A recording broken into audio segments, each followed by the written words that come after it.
সময় আর কিছুদিন পরে তখন আপনারাই লুঙ্গি তুলে চিল্লাবেন ইনকিলাব জিন্দাবাদ, বডি থাকবে মাথা বাদ।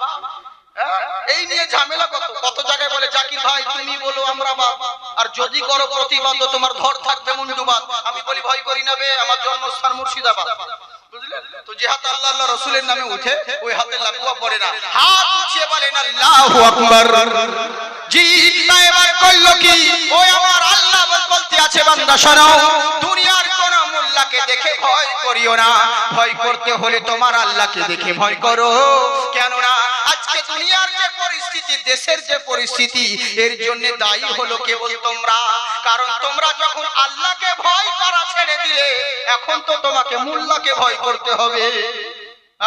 যেহেতু আল্লাহর ভয় থাকা দরকার, কিন্তু আল্লাহকে ভয় করা বাদ দিয়ে দিয়েছো, এখন মোল্লাকে ভয় করছো, এই পরিণতি তো তোমাদেরকে ভুগতে হবে।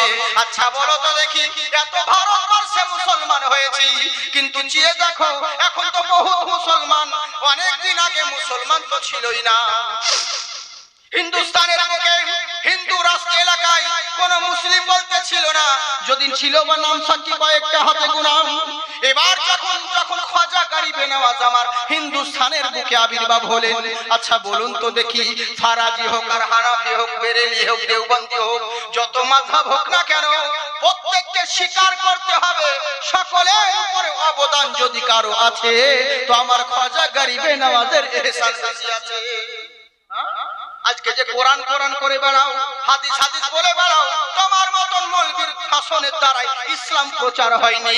ইসলাম যদি প্রচার হয়েছে তো আল্লাহর ওলিদের মেহনতের দ্বারাই হয়েছে।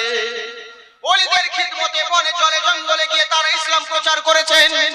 আমরা তো টাকা নিয়ে ভাষণ দিই, আমাদের আর কতটা খিদমত হয়? তাই বলে পয়সা দিয়ে না, বন্ধ করিয়ে না, সবই চলবে। যেমন দেশের পরিস্থিতি সেরকম কাজ হয়, বুঝলেন তো। ফিরির কোনো মূল্য নেই।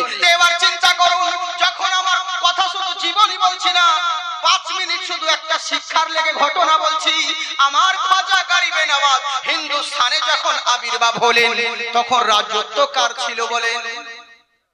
পৃথ্বীরাজ চৌহানের রাজত্ব ছিল। পৃথ্বীরাজ চৌহানের রাজত্ব, রাজ দরবারে সকালবেলায় সবাই বসে আছে। তার মা ছিল একটা গণক রানী। রাজ দরবারে এসে বলছে, বাবা রে, বলে কি মা বলো? বলে আজকে তুমি যে তোমার দরবার রব হই কাণ্ড আছে, এই তোমার রাজত্ব বেশি দিন টিকবে না, ছেলে চলতে গেল, এমন কথা। রানী মা হয়ে ছেলের জন্য এরকম কথা বলছে। বলে হ্যাঁ বাবা, শুধু তোমার রাজত্ব শেষ হবে না, তোমার ধর্ম ধূলিসাৎ হবে। বলে রানী মা এই কথা বলছেন কেন? বলে পশ্চিম দিক থেকে এমন 9 জন আল্লাহওয়ালা তোমার দেশে আবির্ভাব হবে, টুপিওয়ালা দাড়িওয়ালা, সে এসে তোমার সমস্ত রাজত্ব শেষ করে দিবে। পাশে ভুটান রাজা বসেছিল, বলছে রানী মা 9 জন আসবে, ভয় কিসের? আমরা কয়েকজন সিপাহীকে পাঠাবো, ওদের গর্দন আলাদা করে নিয়ে চলে আসবে। রানীমা বলছে, বিয়াদব কোথাকার, চুপ কর। তাকে যেমন তেমন মানুষ ভেবেছি, ওরে পৃথিবীর হাতিয়ার দ্বারা যদি মনে করিস তাকে কতল করব, মার্ডার করব, কেউ পারবি না। তাকে মারতে গেলে কেবল মাত্র একটা জিনিস দ্বারাই মারতে হবে, চলনা করে, কৌশল করে মারতে হবে। কোন হাতিয়ার দ্বারা মারতে পারবি না, সে সাধারণ কোন মোল্লা নয়, মহান আল্লাহওয়ালা। বলে তাই নাকি? বললে হ্যাঁ। চারিদিকে খবর ছড়িয়ে গেল, সব জায়গায় বর্ডারে, তখন হিন্দুস্তান পাকিস্তান ভাগ হয়নি, একই ছিল, সব দিকে বর্ডার করে দিল।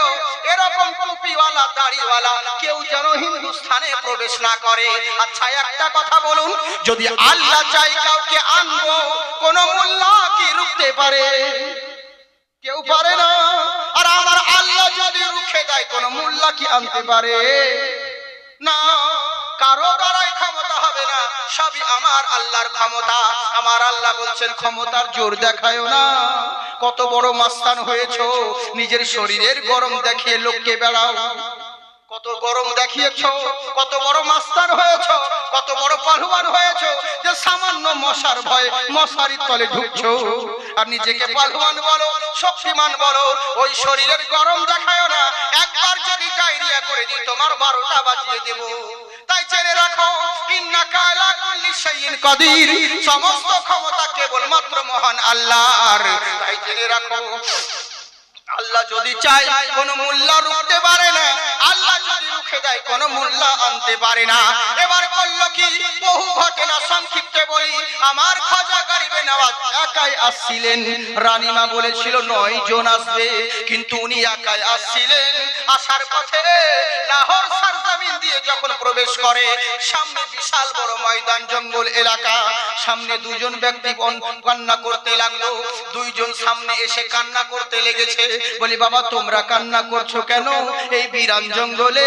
বলে হুজুর আমরা 3 দিন ধরে অনাহারে রয়েছি হুজুর, পেটে দানা পানি নেই।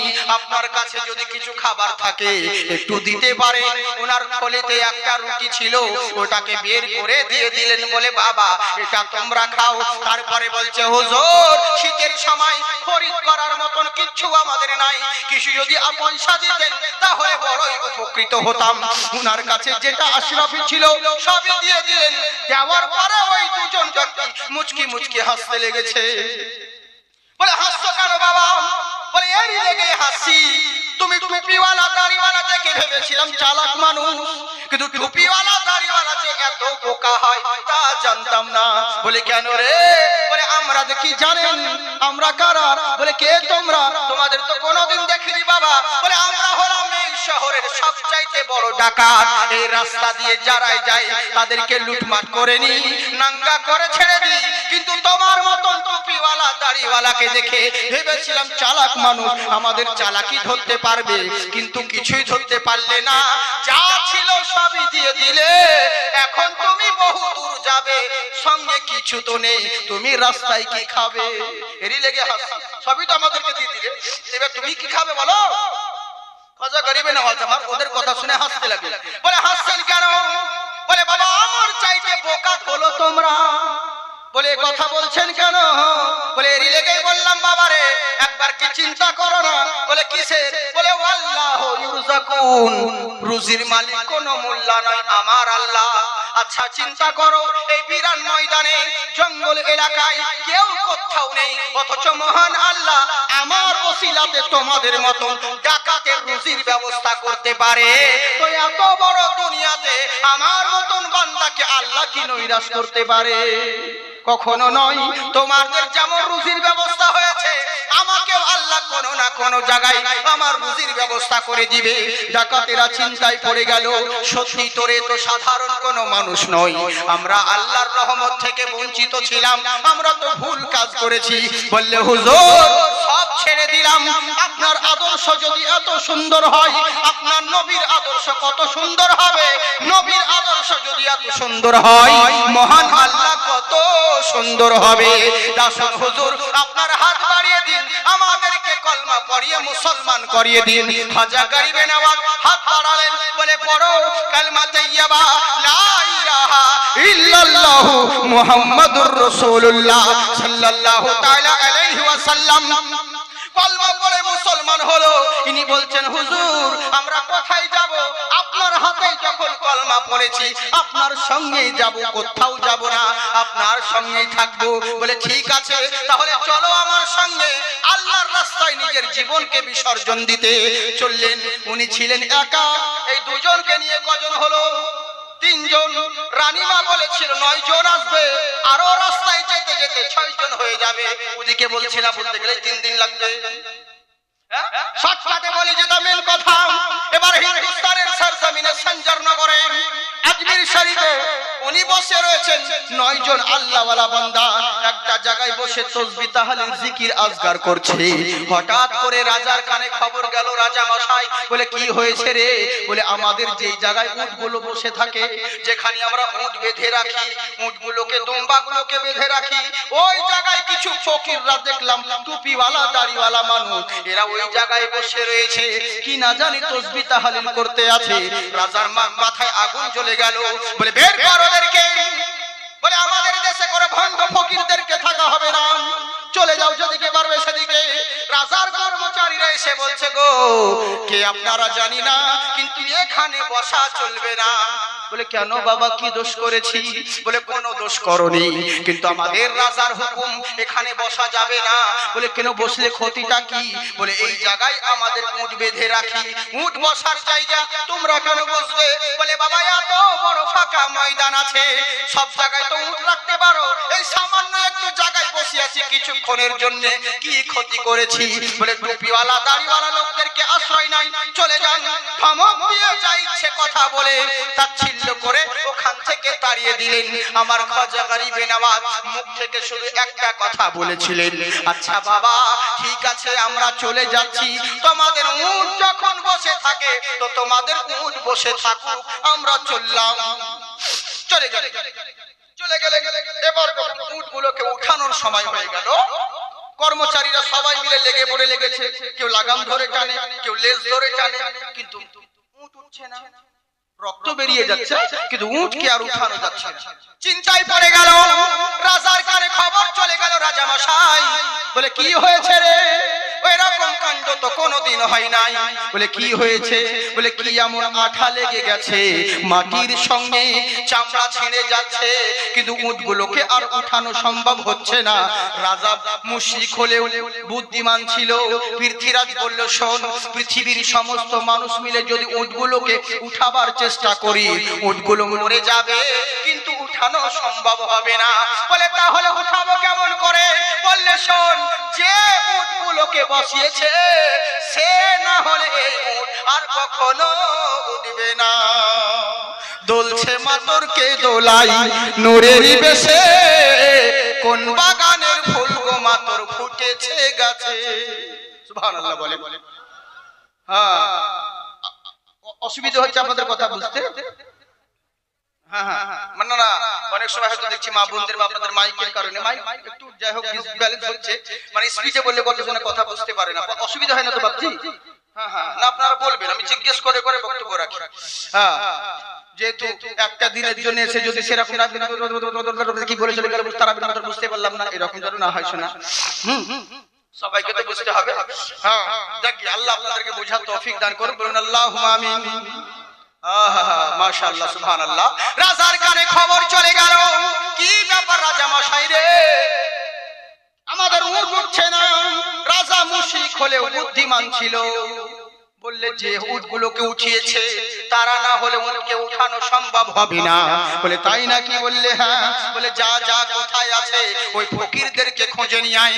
এবার খুঁজতে গেল, খুঁজতে খুঁজতে যখন দেখছে বহু দূর চলে গেছে, সামনে গিয়ে তখন ওই কর্মচারীরা বলছে, হুজুর আমাদেরকে ক্ষমা করে দিন, আমাদেরকে মাফ করে দিন। বলে কেন রে? কে বাবা তোমরা? ওই কিছুক্ষণ আগে ধমক দিয়ে আমাদেরকে তাড়িয়ে দিয়েছিলে, এখন আবার হাত জোড় করছো কেন? বলছে না বাবা, আপনাকে চিনতে ভুল করেছি, এটাই হলো নিয়ম। মানুষ যখন বিপদে পড়ে তখন আল্লাহকে ডাকে, তার আগে ডাকে না। এরই লেগে গুরু নানক বলে, ওম জগদ্ধি মহিমা সুদামহে দুর্গেষ্টমী গিরধরম নমস্তুতে যুগে যুগে যথায়ন্তরম পধারিত সর্বেষ্টমী ওমকার নমো নমঃ। পৃথিবীর বুকে বিপদে পড়ার পরে মহান স্রষ্টাকে না দেখে তুমি আগে ভাগে যদি মহান স্রষ্টার কথা মেনে চলতে, সব জায়গায় তোমরা লাভবান হতে। এখানে একটা কথা বলে দিই, আমি সংস্কৃত বলি কিন্তু নিয়ম হলো আলহামদুলিল্লাহ রাব্বিল আলামিন আর রহমানির রহিম। আগে আলহামদুলিল্লাহ রাব্বিল আলামিনের তরজমা করো, তারপর আর রহমানির রহিম তরজমা করো। কিন্তু আমি করি কি উল্টো, আর রহমানির রহিমের তরজমা আগে করে দিই, আলহামদুলিল্লাহ রাব্বিল আলামিনের তরজমা পরে করি। কেন করেন? ইন্টারনেট সব নকল করে আমাদের শুনে শুনে বলে দিচ্ছে। বলে বুঝে কর, কত নকল করবি, করলে ধরা পড়ে যাবি। পাবলিক যদি জিজ্ঞাসা করে, আপনি যে বলেন ওম জগদ্ধি মহিমা সুদামহে, এটার মানে কি? বাস তখনই কেলানি খাবি। হ্যাঁ, এরই লেগে নকলের জামানা উঠে গেছে, তো যার লেগে আমি একটু ই করছি। হ্যাঁ, আলাদা ভাবে বলি আর কিছু স্পিচেও বলি, কর কত করবি, আর শোনা ধরে বুঝে নিব।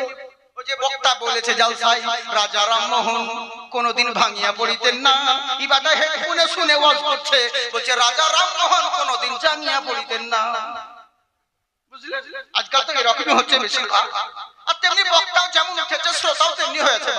ডিজিটাল বক্তা, ডিজিটাল শ্রোতা। বক্তা জালসা করতে যাচ্ছে, জালসা করতে গিয়ে দেখছেটা কি? চারিদিকে আশেপাশে বেগুনের চাষ, বেগুনের জমি, বেগুন চাষ করছে। এবার বক্তা দেখছে এই জায়গায় যদি আমি যাই আমাকে তো বেগুন দিবে রে। তো লেগে আগে স্টেজে বলে দিয়েছে, মা খালারা শোনো, বাবারা শোনো, বেগুন খাওয়া যাবে না, বেগুনে অ্যালার্জি আছে, না যায় যাচ্ছে। কমিটি বলছে আগে যদি জানতাম তো শালা বেগুন চাষ করতাম না রে। এবার জালসা করার পরে মৌলবি আর কেউ ভাত দেয় না। কমিটি বলছে ভাই অনেকক্ষণ হয়ে গেল, আপনারা কি খাবারের ব্যবস্থা করেননি? বলে করেছি হুজুর, কিন্তু আপনি যে জলসায় বললেন বেগুন খাওয়া যাবে না, তো আমরা ইলিশে বেগুনে করেছি, গলদা চিংড়ি আর বেগুন ভর্তা করেছি, তা আপনি বললেন বেগুন খাওয়া যাবে না, তো কি করবো হুজুর? এর লেগে আলাদা তরকারি করছি, ওটা হয়ে গেলে তারপরে আপনাকে ভাত দিব। বুঝে যা সালা করার ফতোয়া সিধে দিয়ে দিয়েছি। ই তখন বলছে, দাঁড়ান মা ভাইরা, বাপ ভাইরা শুনুন, ফেকাই কি বলে 40 পৃষ্ঠার তলে যখন কোনো তরকারি থাকবে না তখন বেগুন খাওয়া চলে। এই হচ্ছে ব্যাপার, যেমন বক্তা তেমনি শ্রোতা উঠেছে আজকাল, এই হচ্ছে অবস্থা। আল্লাহ আমাদের সকলকে হেদায়েত করুন, বলুন আল্লাহুম্মা আমিন। জি, তাই এবার করলো কি, ওই বিপদে পড়ে আল্লাহকে ডাকবে, এরকম করলে হবে না। জেনে রাখো, বেঁচে থাকাকালীন যদি মহান স্রষ্টার অনুসরণ করতে পারতে, কেমন করে ওমকারা যুগে যুগে যথা যন্তরম পধারিত সর্বেষ্টমী ওম ভূমণ্ডলী, পৃথিবীর বুকে যুগে যুগে মহান স্রষ্টার তরফ থেকে একটা করে যুগ সংস্কারক এসেছেন পৃথিবীর বুকে, মহান দূত এসেছে পৃথিবীর বুকে। তিনাদের কথা যদি মেনে চলতে তোমরা সব জায়গায় লাভবান হতে। জেনে রাখো, এহ জগতেও লাভবান হতে, পর জগতেও লাভবান হতে। বলে কেমন করে? জেনে রাখো, ওই মহান স্রষ্টাকে যদি পেতে চাও, সবাই ভাবো মন্দিরে গেলে মহান স্রষ্টার সন্ধান পাবো, গির্জায় গেলে স্রষ্টার সন্ধান পাবো, কিন্তু জেনে রাখো মহান স্রষ্টার সন্ধান কোন মোল্লার দরবারে পাওয়া যায় না। কার দরবারে পাওয়া যায়?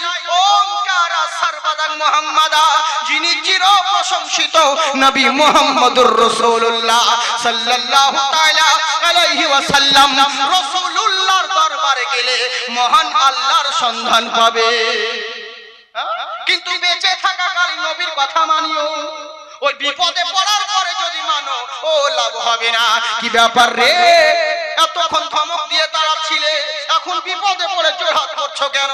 বলে হুজুর, আপনাকে চিনতে পারিনি, বুঝতে পারিনি, সাধারণ মানুষ ভেবেছিলাম। চলুন আমাদের কাছে। বলে কোথায় যাব? বলে আপনি যে উটগুলোকে বসিয়েছেন ওই উটগুলো আর উঠানো যায় না। বলে তাই নাকি? বললে হ্যাঁ। বলে শোন বাবা, আমার কি ক্ষমতা আছে রে? আমার কিসের ক্ষমতা আছে? উটগুলোকে আমি কেন উঠাবো? বলে না হুজুর, আপনাকে উটগুলোকে উঠাতে হবে। বলছে শোনো, অন্যায় করার পরে যখন স্বীকার করে নিয়েছো, আমি যাও তোমাদেরকে ক্ষমা করে দিলাম। তবে শোনো বাবা, আমি আল্লাহওয়ালা মানুষ, সামনে এক কদম বাড়িয়ে দিলে পিছন ফিরে আর তাকাই না, আমি আর যাব না। বলে হুজুর, আপনি না গেলে উটগুলোকে উঠাবে কে? বলে আমার যাবার দরকার নাই, আমার কথাই যথেষ্ট। যাও, তোমাদের উটগুলো উঠে যাবে। এবার কর্মচারীরা দৌড়ে দৌড়ে আসছে, আসার পরে দেখছে অটোমেটিক যেই জায়গায় উটগুলো বসে থাকে, যে কিছুক্ষণ আগে যেই উটগুলোকে লাগাম ধরে লেজ ধরে উঠানো সম্ভব হচ্ছিল না, ওই উটগুলো অটোমেটিক উঠে দাঁড়িয়ে গেছে। উঠে দাঁড়িয়ে গেছে। চিন্তা করুন, অবাক হয়ে গেল, কি ব্যাপার রে, কিছুক্ষণ আগে উট উঠছিল না, এখন তো উঠে দাঁড়িয়ে গেল। তার মানে বোঝা গেল, এখান থেকে কি শিক্ষা পেলেন? আর যাচ্ছি না সামনে। এখান থেকে কি শিক্ষা পেলেন? ঘটনা শুনলে হবে না, শিক্ষা নিতে হবে। বলে কি? চিন্তা করুন, যেই খাজা গরিবে নওয়াজের বসানো উটকে পৃথ্বীরাজের মায়ের লালের ক্ষমতা হয়নি, কেউ উঠাতে পারে, তো হিন্দুস্তানের খাজা গরিবে নওয়াজের বসানো মুসলমানকে কোন বাপে হটাবে? কে হটাবে? কিন্তু ভাই, আগে মুসলমান তো হও, নামের মুসলমান হইও না। তোমাদের যদি ঈমান মজবুত থাকে, প্রকৃত মুসলমান হবে। ঈমান যদি কমজোরি হয়ে যায়, সবই বরবাদ হবে। তাই শুনে রাখো, এরা বয়স্ক মানুষ ভেবে রাস্তার পারে অবহেলায় কাটিয়ে দিল। ও বয়স্ক মানুষ, ওকে ধাক্কা মারলে পড়ে যাবে, আমাদের কি করবে রে? আসলে বয়স্ক দেখে এরা চোর ডাকাত যারা ছিল, এরা অবহেলায় কাটিয়ে দিল। এখান থেকে বলছিলাম মনে হয়, ঠিক লাইনে এসেছি তো? বলবো না ছেড়ে দেবো? বলেন। 12টা পেরিয়ে গেল, চলে কি বলছি? বলবো? কতক্ষণ বলবো? সবাইকে দেখতে হবে তো, আমি সবারই বিরক্ত করলে তো হবে না বাপজি সোনামুখী। কতক্ষণ বলবো বলেন? ফজর তক। হ্যাঁ, বাপের মাল যে। জি জি, আল্লাহ আপনাদের জাজবা ভালো রাখুক বাপজি সোনামুখী। হ্যাঁ ইনশাআল্লাহ, তবে বেশিক্ষণ আপনাদেরকে বিরক্ত করব না। হ্যাঁ, জাস্ট আর কিছুক্ষণ ধরুন, কয়েক মিনিট। হ্যাঁ, চিন্তার কোনো কারণ নেই। আল্লাহ আপনাদেরকে ধৈর্য ধারণ করার তৌফিক দান করুক, অসুবিধা নেই। তো খুব সুন্দর কথা, খুবই সুন্দর কথা বুঝলেন। রাজ দরবারে বললেন রাত্রে বেলায় বাড়ির বাইরে কেউ বের হবে না। ফজরের নামাজ পড়ার সময় আজান দেওয়ার পরে সবাই বাড়ি থেকে বের হবে, এরপরে কেউ বের হবে না। আর যদি বেরো জিন্দা কেউ বাড়ি ফেরত যাবে না। বলে ঠিক আছে। গ্রামবাসীরা মেনে নিল। চোর ডাকাত গুলো মুচকি হাসতে লাগলো। বলে যাও তোমরা এখন বাড়ি যাও, এশার আজান হয়ে গেছে, নামাজ পড়ো, তারপর বাড়ি চলে যাবে। এবার কি দৃশ্য দেখুন, সবাই চলে গেল। একটা বাচ্চা ছেলে 7-8 বছর বয়স ওই কোনায় দাঁড়িয়ে রইল। খুব মারাত্মক কথা। সামনে বাচ্চা ছেলেটা দাঁড়িয়ে রয়েছে। বললে বাবা সবাই চলে গেল, তুমি কি যাবে না? বলে যাব। বলে কি ব্যাপার? ছেলেটার দিকে লক্ষ্য করছে, উনি ওনার চোখের দিকে তাকিয়ে আছে। উনি বললেন বাবা রে, এত বড় শরীর থাকতে আমার চোখে কেন দেখতে আছো? বললে হুজুর আপনি তো নবীর সাহাবী। বললে হ্যাঁ। বলে শুনুন হুজুর, আপনি তো নবীর সাহাবী, নবীকে আপনি তো দিদার করেছেন, নবীর চক্ষু মুবারক আপনার চোখে পড়েছে, আপনার চোখ মুবারক নবীর চোখ মুবারকে পড়েছেন, দুজনের চোখে নবীর চোখ লেগেছে। আমি তো নবী দেখিনি, আপনার চোখের দিকে তাকিয়ে আছি, আমার নবী দেখার আশা পূর্ণ হচ্ছে, আমার নবী দেখার আশা পূর্ণ হচ্ছে। বললে বাবা শোনো, তোমার নাম কি বলো? বলে বলছি। আপনারা শুনবেন তো? নবীর মুহাব্বত এখানে 5 জোড়া নাই, 2000 করে টাকা দিবেন নবীর মাদ্রাসায়। আল্লাহ বলছেন ওটা ক্ষমা চাওয়ার প্ল্যাটফর্ম নয়, ও তো মরে গিয়েছে, ওর ফয়সালা আল্লাহ করে দিয়েছে। তোমার মতন বান্দার জানাজার ধারী নয়, ও তো মরে গিয়েছে, ওর ফয়সালা আল্লাহ করে দিয়েছে। তুমি মুসলমান, তোমার কর্তব্য হলো তাকে ভালো করে জানাজা পড়ে দাফন করে দেওয়া। কিন্তু দাফন করতে গিয়ে এইটুকু সবক নিও, আজ যেমন ওর লুঙ্গি তুমি খুলেছো, কাল তোমার পরনের কাপড় অন্য কেউ খুলবে। এই দিন সবার হবে বন্ধুরে। তাই দুনিয়ার বুকে মরার পরে ক্ষমা চেয়ে লাভ নেই। তুমি কি জানো না হকুল্লাহ হুকুকুল ইবাদ, একটা হচ্ছে আল্লাহর হক, একটা হচ্ছে বান্দার হক। আল্লাহর হক যদি নষ্ট করো, ওয়াগাফিরিজ যাম ওয়া কাবিরিত তাওব, আল্লাহর কাছে তওবা করো, আল্লাহ মার্জনাকারী, আল্লাহ ক্ষমাকারী। বান্দার হক যদি নষ্ট করো, যতক্ষণ বান্দার কাছে ক্ষমা চেয়ে না আসবে, বান্দা যদি ক্ষমা না করে, মহান আল্লাহ ক্ষমা করবে না। তো জানাজার ময়দান চিল্লিয়ে কোনো লাভ হবে না। বুঝলেন তো? এই হচ্ছে ব্যাপার। বুঝলেন বাবা? দেরি লেগে বললাম, এখন না বললে মরার পরে দিয়ে অপশন দিয়েছি। চিন্তার কোনো কারণ নেই, নাই করে ভাবছি না এখানে। তাড়াতাড়ি করে 500 বলেছি, 2000 করে ইনশাআল্লাহ। দেখি 3 জন হয়েছে, আর 2 জন দেন। আপনাদের বাপ মার কিরা, শ্বশুর শাশুড়ি কিরা, মা বোন তোমাদেরকে বললাম, মানে এদিকে তো রকম ভাষা বলে, কিরা কিরা করে। হ্যাঁ আমি বুদা বাংলায় কথা বলছি, মানে এদিকে তো ভাষা আমি তো জানি ভালো করে। কতই যাবি রে, কখন এলি, কোনখান থেকে এলি, এরকম করে কথা বলে। আপনাদের দিকে আমাদের দিকে সব একই জায়গায়, তার জন্য না। হ্যাঁ মুর্শিদাবাদ বীরভূম এরকম লাগালাগি জায়গা। তো যাক, আর 2 জন দেন বাবজি সোনামুখী মা বোন। তোমাদেরকে বলবো 10টা মা, আমার 10 জন মা বোনকে বলবো লক্ষ্মী ভান্ডারের প্রথম মাসের বেতনের টাকা লিখিয়ে যাও ইনশাআল্লাহ। এই দান তোমার কোনোদিন বিফলে যাবে না। সুবহানাল্লাহ। এই দান কোনোদিন বিফলে যাবে না, এটা জেনে রাখিয়ে। পৃথিবীর বুকে বহু অ্যাকাউন্ট আছে, আপনি রেখেছেন, আজকে পেয়েছেন, কালকে নাও পেতে পারেন, কিন্তু এটা এমন একটা অ্যাকাউন্ট, এই জায়গায় রাখলে আপনি এখানেও পাবেন, মরার পরেও পাবেন। বুঝলেন বাবজি সোনামুখী আমার? অথচ নবীর ঘরের জন্য চাইছি গো, কাউরির ঘরের জন্য নয়। হ্যাঁ কাউরির ঘরে লেগে চাইছি না, খোদার রাসূলের ঘরের জন্য আপনাদেরকে চাইছি। ইনশাআল্লাহ এই দান কোনোদিন বিফলে আপনাদের যাবে না বাবজি সোনামুখী আমার। আর 2 জন 2000 করে টাকা দেন, দেখি ইনশাআল্লাহ একটা ছোট্ট করে নাচ শরীফ হয়ে যাক নাকি। আমার নাচ পড়ার গলা নাই, তবু আপনাদেরকে বলছি। একটা বলবো, যদি বলেন তাহলে বলবো, নাহলে বলবো। বলবো সত্যি বলছে। কারা কারা শুনবেন হাত উঠান, যারা যারা শুনলেন 1000 করে টাকা এনে দেন। হ্যাঁ তা তো জানি, আমরা তো স্বার্থপর, আমরা তো স্বার্থপর। বুঝলেন তো? হ্যাঁ আমি তো আপনারা নেটে শুনেছেন আমার বহুত পূর্বের কথা। আজকাল মানুষ হচ্ছে আমরা স্বার্থপর। ধরমপুরে বাবা মারা গিয়েছে, বিটির বাড়ি সর্দা, সর্দা থেকে বিটি আসছে, তাই এখানকার লোকে জানতে পারছে, ওখান থেকে কান্না করতে লেগেছে। মেয়ে ছেলে দেখাবো, আমার বাবা বলে আছিল বিহার 3 মাস পরে তোকে ছাপ্পর খাট কিনে দিব, এখন কে দিবে লো, বাবা পটল তুলে দিল।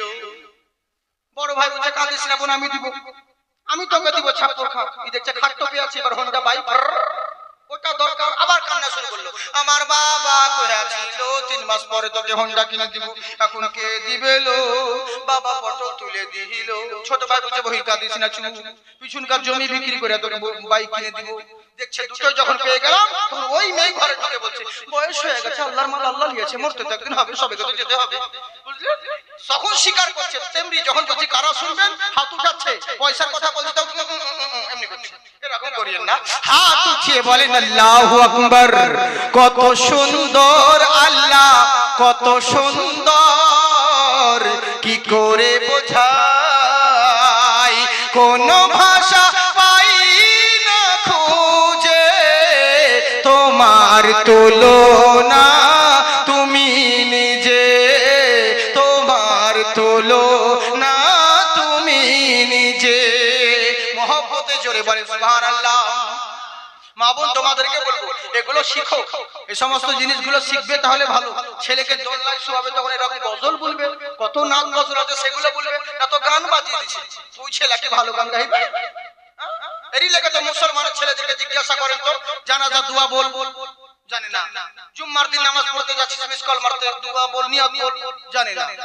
মানে যাই জিজ্ঞাসা করবে জানি না। সূরা বল, বলে সূরাও জানি না। বলে কি সূরা জানিস? বলে একটা জানি, সূরা ফাতিহা আর আলহামদুলিল্লাহ।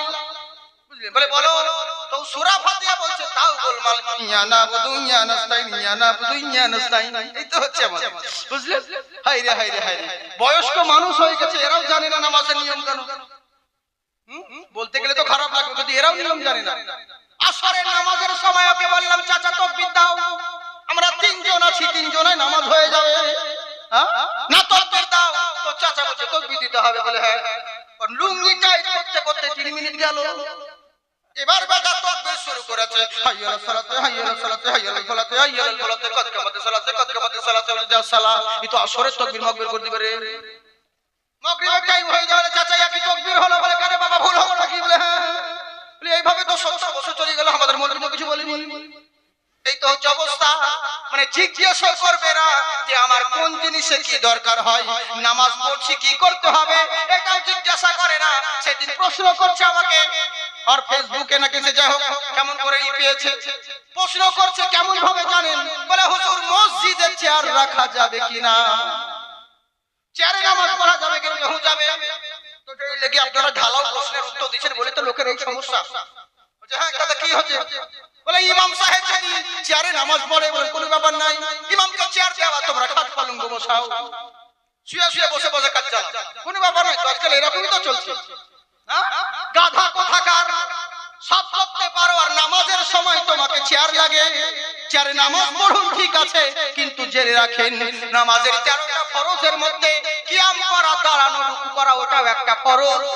কিন্তু আপনি দাঁড়াতে পারছেন কেন? 3 দিন আগে দেখলাম ইন্ডিয়া পাকিস্তানের খেলা হচ্ছিল, তখন তো 3 ঘন্টা ধরে দাঁড়িয়ে দাঁড়িয়ে খেলা দেখছিলে। পাড়ায় ঝগড়া হচ্ছে, তখন দাঁড়িয়েছিলে, তার মানে বোঝা গেল তুমি দাঁড়াতে পারো। তোমার মোবাইল পকেট থেকে পড়ে গেছে, উপর হয়ে মোবাইল বার করে তুলছো, তার মানে বেটা তুমি রুকু করতে পারো। তুমি দাঁড়াতেও পারবা, রুকু করতে পারবা, সিজদা দিতে অসুবিধা হবে, তখন কুরকিতে চেয়ার লাগাও, কোনো ব্যাপার নাই, তখন চেয়ার লাগাও। কিন্তু প্রথম থেকে তুমি একদম চেয়ারে বসে গেলে, মৌলভীর দরকার হবে না, তুমি বিচার করো তোমার নামাজ কি হচ্ছে না হয় না।